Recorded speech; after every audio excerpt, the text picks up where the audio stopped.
Hey guys, welcome back to another video on that agricultural YouTube channel, Nduna Ngombe, which means headman of cattle. My name, of course, is Mitchell Mutumba Simata, aka the headman of cattle.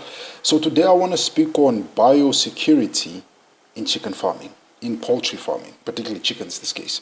So I got this information contrast to Farmers Weekly, South Africa's biggest agricultural magazine, English agricultural magazine, where they spoke to Dr. Van Biljoen, a veterinarian at Sovereign Food, and he was being interviewed by Mr. Creer. So, without further ado, let's get into this. So the first question that they asked the doctor was, why is biosecurity so important and why can't birds simply be medicated when they fall ill? The doctor responded, the problem of poultry production is that many avian diseases such as avian influenza and Newcastle disease have no cure. So the best strategy is to prevent these diseases from entering your farm in the first place through a good biosecurity and sanitization program. The world's movement against the use of antibiotics due to the rising fear of antimicrobial resistant is also putting pressure on farmers to use more preventative control measures. Even here in South Africa, since it's Farmers Weekly, so it's a South African magazine, cases of E. coli resistant have been reported for certain antimicrobials. And antibiotics should be used only as the last resort and as prescribed by the veterinarian who identified the disease. So the question that was posed to him was, what about vaccines? He said, these are widely used for most poultry diseases, but currently vaccines for highly pathogenic avian influenza are not registered for use in South Africa due to the fear of negative consequences from the international trade. In addition, there are concerns that vaccinations would mask a future outbreak. It would be difficult in any case to vaccinate against avian influenza, as vaccines cover all cases of avian influenza. Local producers prefer to destroy chicken populations that have become infected. Then he continues to say, avian influenza vaccines are, however, widely used in countries where the disease has become endemic, such as China and Egypt. So China and Egypt has a avian influenza problem. In addition, vaccines are not foolproof, as birds can still contract a disease after vaccination. There are several reasons for this. The vaccine might have been stored or administered incorrectly. The dosage might have been wrong, the medication might have been past its use by date, or the bird might have had a weakened immune system, or been stressed or already infected with when the vaccine was administered. So the doctor continues to say, none of this means that the vaccine should not be used. Rather they should be part of a greater disease management strategy that buffers the impact of highly contagious diseases such as Newcastle disease and mycoplasma. What exactly should an effective bio program entail? That's the question that was asked. His answer was, you need to prevent as far as possible contact between an existing flock of birds and anything that might be carrying a disease. This includes visitors, veterinarians, equipment, clothing, vehicles, and other animals.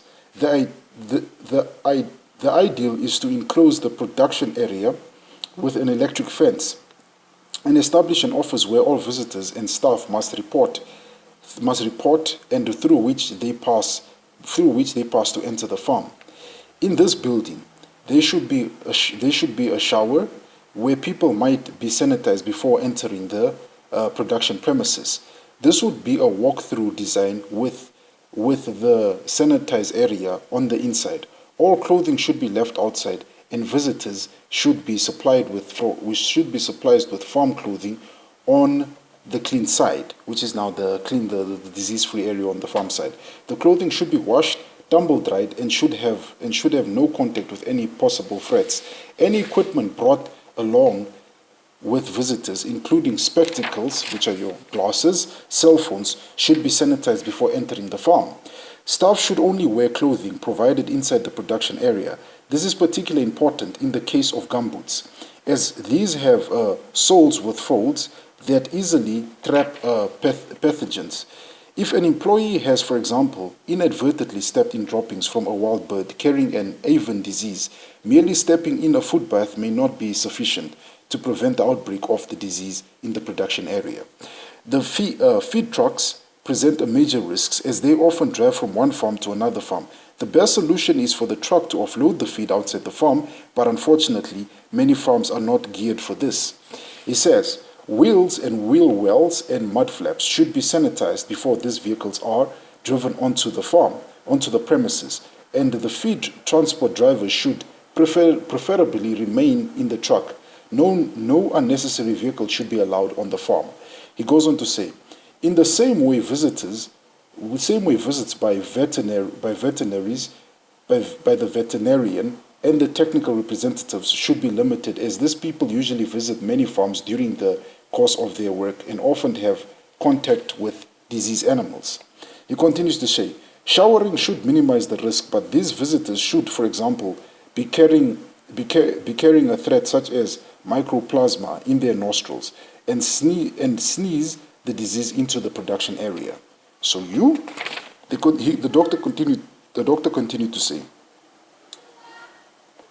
he says the most effective way to reduce these dangers is only to allow the veterinarian and the technical representatives onto the farm 2 days or longer after they have been in contact with birds on other farms. Then the question was asked, you identify other birds as threats of avian influenza. How can wild birds be kept out of the production area? The doctor answered by saying, the production area should be bird-proof, bird-proofed, and nests close to the production area premises should be removed. Under certain conditions, I think the risk of avian influenza is too high to undertake free-range production. Free-range farmers can use bird nests to reduce the risk. Free-range farmers can use bird nests to reduce the risks of this. These won't help much, as the disease is carried via the droppings, feathers, and eggs of wild birds. He continued to say, another important point to consider is that avian influenza is carried primarily by wild birds drinking water. By wild water birds. Resources with disease.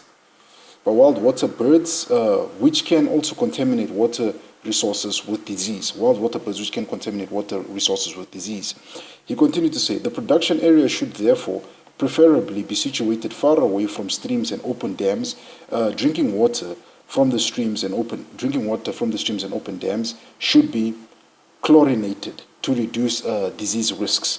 Then they asked, what role does stress play in all of this? That's the question that was asked. The answer he gave, birds should be kept as stress-free as possible, as stress can render them more vulnerable to disease.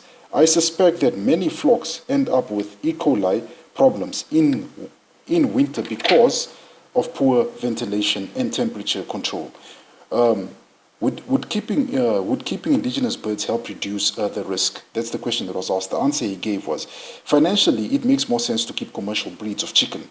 I am not always sure about the heritage of some of the birds kept as village chickens. The consensus, however, is that birds that are kept at lower density under free-range conditions are generally more resistant to diseases than birds kept at high density. He continued to say, on the other hand, there is a risk of avian influenza with birds being kept outside, as they are much more likely to make contact with wild birds that could be carrying the disease. He goes to say, do you think, the question that was asked, do you think the spent hen industry will be halted because of the avian influenza outbreak? This is now the question that was asked in South Africa. He said, the spent hen industry poses a huge risk. He said the spent hen industry poses a huge risk as it involves the sale to hawkers of live birds that have reached the end of their production lives. The financial contribution that the sale of spent hens brings to farm income is big, but however cannot be discredited. So he says the financial contribution that the sale of spent hens bring to the farm income, however, cannot be discredited. So I doubt that the practice will be prohibited in the near future. The ideal would be for abattoirs to be better equipped for the slaughtering of spent hens. So this is the 2 cents the doctor gave in the agricultural magazine Farmers Weekly, where he was speaking of biosecurity in a poultry or chicken farm, or when you start up a chicken farm, the biosecurity measures you might have to take to prevent outbreaks of avian influenza or Newcastle disease on your farm is to keep your chicken safe. So those are my 2 cents, guys. Those are my 2 cents. Not my 2 cents, but let me say those are the doctor's 2 cents on how to prevent outbreaks of avian influenza or Newcastle disease on your farm. So with that said, I just want to say have yourself a good evening, guys, and I salute you guys. Bye for now.